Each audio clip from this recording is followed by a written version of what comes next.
Hi friends, ಎಲ್ಲರಿಗೂ ನಮಸ್ಕಾರ. ಇವತ್ತು ನಾನು ನಮ್ಮ ಸೌಜು ನಿಶ್ಚಿತಾರ್ಥ ಕಾರ್ಯಕ್ರಮಕ್ಕೆ ಹೋಗ್ಬೇಕಂತೇಳಿ ರೆಡಿ ಆಗ್ತಾ ಇದ್ದೀವಿ. ಇವಾಗ ಟೈಮು 8:30 ಆಗಿದೆ. ಇವಾಗ ನಿಶ್ಚಿತಾರ್ಥ ಕಾರ್ಯಕ್ರಮಕ್ಕೆ ಹೋಗೋಣ ಅಂತ ಹೋಗ್ತಾ ಇದ್ದೀವಿ.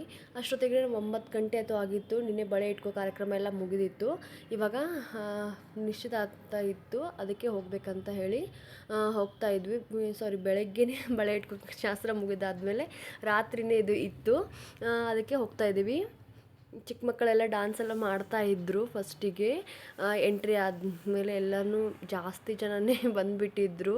ನಾವು ಹೋಗೋಷ್ಟರಲ್ಲೇ ಎಲ್ಲ ಜನಜಂಗುಳಿನೇ ಇದ್ಬಿಟ್ಟಿತ್ತು. ಸೌಜು ಅಂತೂ ಗಾಬರಿ ಆಗಿಬಿಟ್ಟು ಎಷ್ಟು ಜನ ಇದ್ದಾರಲ್ಲ ಅಂತ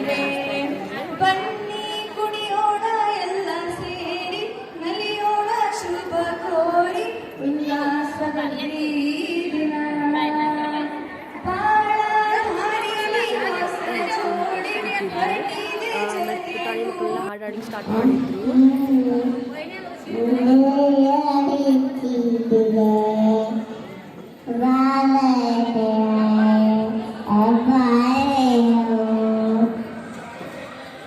ಡಾನ್ಸ್ ಕಾರ್ಯಕ್ರಮ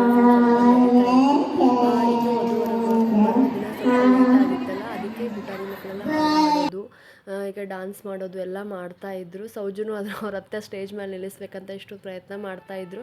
ಬಟ್ ಅವ ಸಣ್ಣ ಸ್ಟೇಜ್ನಲ್ಲಿ ನಿಂತು ಹಾಗೆ ಅಬ್ಸರ್ವ್ ಮಾಡ್ತಾಯಿದ್ದ ಹಾಡೋದೆಲ್ಲ ನೋಡಿ.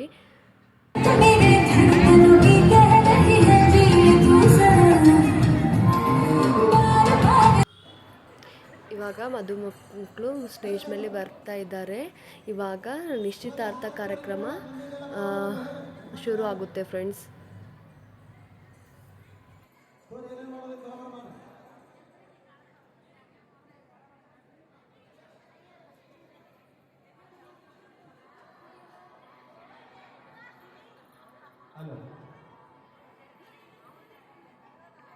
ಚೇತನ್ ಮತ್ತು ಸೌಮ್ಯ ಅವರ ನಿಶ್ಚಿತಾರ್ಥ ಕಾರ್ಯಕ್ರಮ ಇದಾದ ನಂತರ ಅರಿಶಿನ ಮತ್ತು ಊಟದ ವ್ಯವಸ್ಥೆ ಎರಡೂ ಒಮ್ಮೆಲೆ ನಡೀತಾ ಇದ್ದಾವೆ. ಇದಾದ ನಂತರ ಎಲ್ಲರೂ ಮೇಲ್ಗಡೆ ಹೋಗಬೇಕಾಗಿ ವಿನಂತಿಸ್ತಾರೆ. ನಿಶ್ಚಿತಾರ್ಥ ಕಾರ್ಯಕ್ರಮ ನೋಡಿ ನಂದೇ ನಿಶ್ಚಿತಾರ್ಥ ಇದ್ದಿದ್ದಿಲ್ಲ, ಮೆಮೊರಿ ಎಲ್ಲ ಬರ್ತಾ ಇತ್ತು. ನನಗೂ ಇದೇ ಥರದ್ದೇ ಲೆಹಂಗಾ ಇದೇ ಥರದ್ದೇ ರೆಡಿ ಆಗಿದ್ದು ಅಂತ ಹೇಳಿ ನೆನಪಿಗೆ ಬರ್ತಾ ಇತ್ತು. ಹಾಗೆ ನಿಶ್ಚಿತಾರ್ಥ ಏನೇನೋ ಸಾಂಪ್ರದಾಯ ಪದ್ಧತಿಯಿಂದ ಇರುತ್ತಲ್ಲ ಫ್ರೆಂಡ್ಸ್, ಆ ಥರ ಎಲ್ಲನೂ ತುಂಬ ಅಚ್ಚುಕಟ್ಟಾಗಿಯೇ ಅವತ್ತು ನೆರವೇರಿತು. ಅಷ್ಟೊತ್ತಿಗೆಲ್ಲನೂ ಊಟದ ಕಾರ್ಯಕ್ರಮ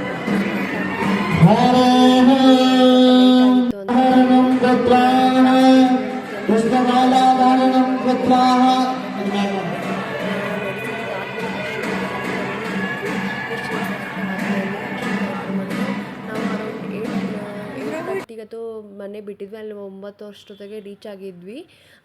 ಆದರೆ ಭಾಳ ಗದ್ದಲಿಂದ ರಾತ್ರಿ ಆಗೋದ್ರಿಂದ ಸೌಜುನ ಜೊತೆ ನಾನು ಇರೋಕ್ಕಾಗೋದಿಲ್ಲ. ಅರಿಶಿನ ಕಾರ್ಯಕ್ರಮ ನಾನು ಇರಲಿಕ್ಕಾಗಲಿಲ್ಲ, ಯಾಕಂದರೆ ಸೌಜುನ ಅಳ್ಳಿಕ್ಕೆ ಸ್ಟಾರ್ಟ್ ಮಾಡ್ತಾನೆ, ಭಾಳ ಹೊತ್ತು ನಾನು ಇಲ್ಲಿಗೆ ಕೊಡೋಂಗಿಲ್ಲ ಅಂತ ಹೇಳಿ ನಾನು ಅಷ್ಟಕ್ಕೆ ನಿಶ್ಚಿತಾರ್ಥ ಕಾರ್ಯಕ್ರಮ ಮುಗಿಸ್ಕೊಂಡು ಮತ್ತೆ ಮನೆಗೆ ಹೋಗ್ಬೇಕಂತ ಅಂದ್ಕೊಂಡೆ.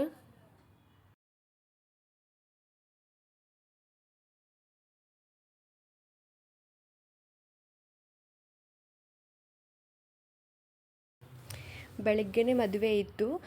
ಭಾಳ ಹೊತ್ತು ಟೈಮ್ ಹೋಗಿದ್ರೆ ಸೌಜುಗೆ ಮತ್ತು ನಿದ್ದೆ ಕೆಟ್ಟರೆ ಬೆಳಗ್ಗೆ ಕಿರಿಕಿರಿ ಮಾಡ್ತಾನೆ ಅಂತ ಹೇಳಿ ನಾನು ಜಾಸ್ತಿ ಹೊತ್ತು ಅವನಿಗೆ ಬಿಡಲಿಲ್ಲ. ನಿಶ್ಚಿತಾರ್ಥ ಆದಮೇಲೆ ಜಸ್ಟ್ ಊಟ ಮಾಡಿದ್ಮೇಲೆ ಮನೆಗೆ ಹೋಗ್ಬೇಕಂತ ಡಿಸೈಡ್ ಮಾಡಿಕೊಂಡೆ. ಇವಾಗೆ ಹ್ಯಾಪಿ ಮ್ಯಾರಿಡ್ ಲೈಫ್ ಅಂತ ಹೇಳಿ ಅಡ್ವಾನ್ಸಾಗಿ ಹೇಳ್ತಾ ಇದ್ದೀನಿ, ನಿಶ್ಚಿತಕ್ಕೆ ಕಂಗ್ರಾಟ್ಸ್ ಅಂತ ಹೇಳಿ ಅವತ್ತು ನಾವು ಒಂದು ಸ್ವಲ್ಪ ವಿಶ್ ಮಾಡಿ ಆಮೇಲೆ ಊಟಕ್ಕಂತೂ ಹೋದ್ವಿ. ಅವಾಗ ಕುಕ್ಮಾತು ಹಚ್ಚೋ ಎಲ್ಲ ಫಂಕ್ಷನ್ಸ್ ಎಲ್ಲ ಮಾಡ್ತಾ ಇದ್ದಾರೆ. ಕಾರ್ಯಕ್ರಮದಲ್ಲಿ ನಮಗೆ ತುಂಬಾ ಖುಷಿ ಆಯಿತು. ಏನೋ ಒಂಥರ ಮೆಮೊರಿನೂ ಫುಲ್ ನನಗೂ ರೆಕಗ್ನೈಸ್ ಆಯಿತು. ಏನೋ ಒಂಥರ ಫುಲ್ ಖುಷಿ ಆಯಿತು ಫ್ರೆಂಡ್ಸ್. ಇಷ್ಟೊತ್ತಿಗೆ ಆದಮೇಲೆ ಸೌಜುನ ಅವ್ರ ಅತ್ತೆ ಆ ಕಡೆ ಈ ಕಡೆ ಅಂತ ಹೇಳಿ ಅಡ್ಡಾಡಿಸ್ತಾ ಇದ್ದರು. ಇವಾಗ ನೋಡಿ ಫ್ರೆಂಡ್ಸ್, ತೋರಿಸ್ತಾ ಇದ್ದಾರೆ ರಿಂಗ್ ಎಕ್ಸ್ಚೇಂಜ್ ಮಾಡ್ತಾರೆ ಇನ್ಮೇಲೆ. ಇದನ್ನು ತೋರಿಸ್ತಾ ಇದ್ದಾರೆ ಅವಾಗ ರಿಂಗ್ ಎಕ್ಸ್ಚೇಂಜ್ ಮಾಡಬೇಕಂತ ಹೇಳಿ. ನಿಶ್ಚಿತಾರ್ಥ ಕಾರ್ಯಕ್ರಮ ಅದನ್ನು ಮುಗಿಸಿದಾದ್ಮೇಲೆ ನಮ್ಮದು ನಾಳೆ ತಯಾರಿ ಇದನ್ನು ಒಂದು ಸ್ವಲ್ಪ ಇತ್ತು ಫ್ರೆಂಡ್ಸ್. ಸೌಜುಗೆ ಯಾವ ಬಟ್ಟೆ ಹಾಕಬೇಕು ಅದನ್ನೆಲ್ಲ ನಾನು ಪ್ರಿಪೇರ್ ಮಾಡ್ಕೋಬೇಕಾಗಿತ್ತು. ಇವಾಗ ರಿಂಗ್ ತೋರಿಸ್ತಾ ಇದ್ದಾರೆ, ಇನ್ನೊಂದು 2 ಸೆಕೆಂಡ್ನಲ್ಲಿ ರಿಂಗನ್ನು ಎಕ್ಸ್ಚೇಂಜ್ ಆಗುತ್ತೆ. ಅದಲ್ಲೇ ಪೊಸಿಷನ್ ನೋಡಿ ಫ್ರೆಂಡ್ಸ್, ಹೀಗೆ ಇಟ್ಕೋಬೇಕು ಹಾಗೆ ಇಟ್ಕೋಬೇಕಂತ ಹೇಳಿ ಕ್ಯಾಮ್ರಾಮೆನ್ಗಳು ಅವ್ರಿಗೆ ಹೇಳ್ತಾ ಇದ್ರು. ಇವಾಗ ರಿಂಗ್ ತೋರಿಸ್ತಾ ಇದ್ದಾರೆ, ನೆಕ್ಸ್ಟು ಎಕ್ಸ್ಚೇಂಜ್ ಮಾಡ್ತಾರೆ. ಇವಾಗ ನೆಕ್ಸ್ಟು ನಾವು ಮದುವೆನಲ್ಲಿ ಯಾವ ರೀತಿ ಫಂಕ್ಷನ್ಸನ್ನು ಅಟೆಂಡ್ ಮಾಡಿದೆ ಅಂತೇಳಿ ನೆಕ್ಸ್ಟ್ ನಾನು ನಿಮಗೆ ಶೇರ್ ಮಾಡ್ಕೋತೀನಿ. ನೋಡಿ ಫ್ರೆಂಡ್ಸ್, ಸಮಾಧಾನನೇ ಆಗೋದಿಲ್ಲ. ಕ್ಯಾಮ್ರಾಮೆನ್ಗಳಿಗಂತೂ ಕರೆಕ್ಟ್ ಪೊಸಿಷನಲ್ಲಿ ತೋರಿಸ್ಲಿಲ್ಲ ಅಂತ ಹೇಳಿದರೆ ಅವರಿಗೆ ಹಾಗೆ ಹೀಗೆ ಹೇಗೆ ಅಂತ ಹೇಳಿ ಹೇಳ್ತಾ ಇರ್ತಾರೆ. ಅವ್ರು ತಕ್ಕಂಗೆ ಹೇಳಬೇಕು, ಏನು ಅವರು ಸ್ವಾಮಿ ಹೇಳ್ತಿರ್ತಾರೆ ಅವ್ರ ತಕ್ಕಂಗೆ ನಾವು ರಿಯಾಕ್ಟ್ ಮಾಡಬೇಕು. ಜನರೆಲ್ಲ ಹೇಳ್ತಿರ್ತಾರೆ ಹಾಗೆ ನಿಲ್ಲು ಹೀಗೆ ಮಾಡು ಅಂತ ಹೇಳಿ, ಯಾವುದಕ್ಕೆ ರಿಯಾಕ್ಟ್ ಮಾಡಬೇಕಂತ ಹೇಳಿ ನಮಗೆ ಗೊತ್ತಾಗೋದಿಲ್ಲ. ಅದರಲ್ಲಿ ಮೊದಲೇ ಸರ ಕನ್ಫ್ಯೂಸನ್ನು ಆಗ್ತೈತೆ. ಹಾಗೇ ಎಲ್ಲರೂ ಒಂದೇ ಎಟ್ ಎ ಟೈಮ್ದಲ್ಲೂ ಹೇಳಿಕ್ಕೆ ಸ್ಟಾರ್ಟ್ ಮಾಡ್ತಾರೆ. ಇದು ರಿಂಗ್ ಎಕ್ಸ್ಚೇಂಜ್ ಆದಮೇಲೆ ಎಲ್ಲರಿಗೆ ಬಾಯಿ ಸಿಹಿ ಮಾಡಬೇಕಂತ ಹೇಳಿ ಎಲ್ಲರಿಗೆ ಸಕ್ಕರೆಯನ್ನು ಕೊಡ್ತಾರೆ. ಯೂಶ್ವಲ್ ಆಗಿ ಅವ್ರಿಗೆ ಫಸ್ಟಿಗೆ ಸಕ್ಕರೆ ತಿನ್ನಿಸಿ ಆಮೇಲೆ ನಮಗೆ ಎಲ್ಲರಿಗೂ ಕೂತವ್ರಿಗೂ ಸಕ್ಕರೆ ಕೊಡ್ತಾರೆ. ಅಂದರೆ ಎಂಗೇಜ್ಮೆಂಟ್ ಆಗಿದೆ ಅಂತ ಅರ್ಥ. ಇವಾಗ ಅವ್ರಿಗೆ ಎಂಗೇಜ್ಮೆಂಟ್ ಆದಮೇಲೆ ಎಲ್ಲರೂ ಬಾಯಿ ತುಂಬ ಸಕ್ಕರೆ ಹಾಕ್ಲಿಕ್ಕೆ ಸ್ಟಾರ್ಟ್ ಮಾಡ್ತಾರೆ. ಫುಲ್ ಬರೀ ಸಕ್ಕರೆನೇ ನನ್ನ ಎಂಗೇಜ್ಮೆಂಟಲ್ಲೂ ಹಾಗೆ ಆಗಿತ್ತು ಫ್ರೆಂಡ್ಸ್. ಸಕ್ಕರೆ ಇನ್ನೂ ನುಂಗೇ ಇರೋದಿಲ್ಲ, ಹಾಗೆ ಒಬ್ಬೊಬ್ಬರೇ ತಿನ್ನಿಸ್ಲಿಕ್ಕೆ ಬಂದು ಸ್ಟೇಜ್ ಮೇಲೆ ತಿನ್ನಲಿಕ್ಕೆ ಸ್ಟಾರ್ಟ್ ಮಾಡಿಬಿಡ್ತಾರೆ. ಇವಾಗ ಎಲ್ರಿಗೂ ಸಕ್ಕರೆನ ಹಂಚ್ತಾ ಇದ್ದಾರೆ. ಖುಷಿ ವಿಚಾರ ಆಯಿತು ಒಂದು. ಇವಾಗ ಎಂಗೇಜ್ಮೆಂಟ್ ರಿಂಗೂ ಎಕ್ಸ್ಚೇಂಜ್ ಆಯಿತು ಫ್ರೆಂಡ್ಸ್. ಇವಾಗ ರಿಂಗ್ ಎಕ್ಸ್ಚೇಂಜ್ ಮಾಡ್ತಾ ಇದ್ದಾರೆ. ಫಸ್ಟಿಗೆ ಎಲ್ಲರೂ ತೋರಿಸಿದ ಆದಮೇಲೆ ರಿಂಗನ್ನು ಅವರು ಎಕ್ಸ್ಚೇಂಜ್ ಮಾಡ್ಕೋತಾ ಇದ್ದಾರೆ. ಇವಾಗ ಎಲ್ಲನೂ ಫೋಟೋದು ಆ ಥರ ಎಲ್ಲ ನಾವು ಕ್ಲಿಕ್ ಮಾಡ್ಕೊಂಡ್ವಿ. ಅವ್ರ ಜೊತೆನೂ ಸೆಲ್ಫಿ ಎಲ್ಲ ತಕ್ಕೊಂಡ್ವಿ. ಅವತ್ತು ನಾವು ಏನೋ ಇಷ್ಟೊತ್ತಲ್ಲಿ ಮಾಡಿದ್ರು ಜಲ್ದಿ ಮುಗೀತದಂತ ನಾವು ಅಂದ್ಕೊಂಡಿದ್ವಿ. ಅದು 10:30 ಆಗೇ ಬಿಡ್ತು ಅವತ್ತು. ಹೇಗೆ ಟೈಮ್ ಹೋಯ್ತೇನೋ ಗೊತ್ತೇ ಆಗಲಿಲ್ಲ. ಸ್ಟೇಜ್ ಮೇಲೆ ಹೋಗಿ ವಿಶ್ ಮಾಡಬೇಕಂತಂತಂದರೆ ನಮಗೆ ಆಗಲಿಲ್ಲ ಅವತ್ತು ಎಂಗೇಜ್ಮೆಂಟ್ ದಿನ. ಒಂದು ಸ್ವಲ್ಪ ಸೆಲ್ಫಿ ನಾವು ಹಿಂದೆಯೇ ನಿಂತು ತಕ್ಕೊಂಡ್ವಿ. ಇವಾಗ ಕೇಕ್ ಕಟ್ಟಿಂಗ್ ಮಾಡ್ತಾ ಇದ್ದಾರೆ. ಯಾಕಂತಂದರೆ ತುಂಬ ಗರ್ದಿ ಇರೋದ್ರಿಂದ ಸೌಜುನ ಹ್ಯಾಂಡಲ್ ಮಾಡಲಿಕ್ಕೆ ನನಗೆ ಆಗ್ತಾ ಇದ್ದಿಲ್ಲ. ಯಾಕಂತಂದ್ರೆ ಆ ಕಡೆ ಈ ಕಡೆ ಎಲ್ಲ ಕಡೆನೂ ಓಡಾಡ್ತಾ ಇದ್ದವನು. ಅವ್ರ ಹತ್ತ ಹಿಡ್ಕೊಂಡು ಹೋಗ್ತಾ ಇದ್ರು ಆ ಕಡೆ ಈ ಕಡೆ. ಬಟ್ ಅವ್ನಿಗೆ ಎಲ್ಲಿಯೂ ಸಮಾಧಾನ ಇರ್ತಿಲ್ಲ, ಹಾಗೆ ಹೀಗೆ ಅಂತ ಓಡಾಡ್ತಾನೆ ಇದ್ದ. ಇಷ್ಟೊತ್ತಿಗೆ ಆದಮೇಲೆ ಸೈಮಲ್ಟೇನಿಯಸ್ಲಿ ಊಟದ ವ್ಯವಸ್ಥೆನೂ ನಡೆದಿತ್ತು ಅವತ್ತು. ಊಟ ಮಾಡಿಕೊಂಡು ಹೋಗಬೇಕಂತ ಹೇಳಿ ನಾವು ನೆಕ್ಸ್ಟು ಅಲ್ಲಿಂದ ಹಾಲಿಂದ ನೆಕ್ಸ್ಟ್ ಊಟದ ಕಡೆ ಹೊಂಟ್ವಿ. ಈಗೆಲ್ಲ ಕೇಕೆಲ್ಲ ಸೆಲೆಬ್ರೇಷನ್ ಎಲ್ಲ ಮಾಡ್ತಾ ಇದ್ದಾರೆ ಅವರು. ನಮಗೆ ಜಾಸ್ತಿ ಹೊತ್ತು ನಿಲ್ಲಕ್ಕಾಗಲಿಲ್ಲ ಫ್ರೆಂಡ್ಸ್ ಅವತ್ತು. ಯಾಕಂದರೆ ತುಂಬ ಲೇಟ್ ಆಗಿತ್ತಲ್ಲ ಫ್ರೆಂಡ್ಸ್. ಹೀಗೆ ಏನೋ ಒಂದು ಇಟ್ಕೊಂಡು ಬಂದಿರ್ತೀವಿ, ಬಟ್ ಸೌಜುನ ಸಂಬಂಧ ನನಗೆ ಅರ್ಧಂಬರ್ಧನೇ ಆಗಿಬಿಡುತ್ತೆ. ನೋಡಿ ಫ್ರೆಂಡ್ಸ್, ನಾವು ಅಷ್ಟೇ ಸೆಲ್ಫಿ ಎಲ್ಲ ತಗೊಂಡ್ವಿ. ಸೌಜುನ ಸೆಕೆಂಡ್ ಅತ್ತೆ ಥರ್ಡ್ ಅತ್ತೆ ಆಗಬೇಕು.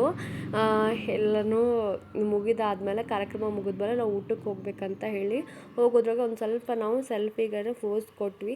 ಸೌಜು ಅಂತೂ ಗಡ್ಬಡ್ ಯಾವಾಗಲೂ ಒಂದು ಹೀಗೆ ಇರುತ್ತೆ. ನಾವೊಂದು ಕಡೆ ಇದ್ದರೆ ತಾವೊಂದು ಕಡೆ ಇರ್ತಾನೆ ಅವನು. ಹೀಗೆ ಎಲ್ಲ ಕಡೆ ಓಡಾಡ್ತಾನೆ ಇದ್ದ. ನೋಡಿ ಫ್ರೆಂಡ್ಸ್ ಹೇಗಿದ್ದಾನೆ. ಅವ್ರ ಅತ್ತೆಗಂತೂ ಹಂಗೆ ಬಿಡ್ತಾನೆ ಇದ್ದಿದ್ದಿಲ್ಲ. ಅಲ್ಲಿ ನೋಡು ಇಲ್ಲಿ ನೋಡು ಅಂತ ಹೇಳಿ ಎತ್ಕೋತಾ ಇದ್ದರು.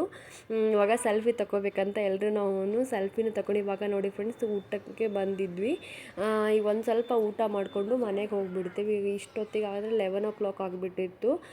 ಹೀಗಿತ್ತು ನೋಡಿ ಫ್ರೆಂಡ್ಸ್ ನಮ್ದು ಇವತ್ತು ನಿಶ್ಚಿತಾರ್ಥದ್ದು ವ್ಲಾಗು. ಇಷ್ಟ ಆದರೆ ಲೈಕ್ ಮಾಡಿ, ಶೇರ್ ಮಾಡಿ.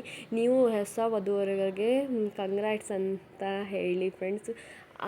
ಕಮೆಂಟ್ ಅಂತ ಮಾಡಿ ಫ್ರೆಂಡ್ಸ್. ಅವ್ರಿಗೆ ಶುಭ ಆಗಲಿ ಅಂತ ಹೇಳಿ ನನ್ನ ವಿಡಿಯೋ ಮುಖಾಂತರ ನಿಮಗೂ ಅವ್ರಿಗೆ ತಲುಪಿಸ್ತೀನಿ ಫ್ರೆಂಡ್ಸ್. ಯಾರೆಲ್ಲ ವಿಶ್ ಮಾಡಿದ್ರು ಅವ್ರಿಗೆಲ್ಲನೂ ಥ್ಯಾಂಕ್ಸ್ ಅಂತ ಹೇಳ್ತೀನಿ. ಆದಷ್ಟು ಬೇಗ ನಾನು ಇನ್ನೊಂದು ವ್ಲಾಗ್ನಲ್ಲಿ ಮತ್ತೊಂದು ಹೊಸ ಥರದ ವ್ಲಾಗನ್ನ ಇಷ್ಟಪಡಲಿಕ್ಕೆ ತರ್ತೀನಿ ಫ್ರೆಂಡ್ಸ್. ಅಲ್ಲಿಯವರೆಗೂ ಟೇಕ್ ಕೇರ್, ಬಾಯ್ ಫ್ರೆಂಡ್ಸ್.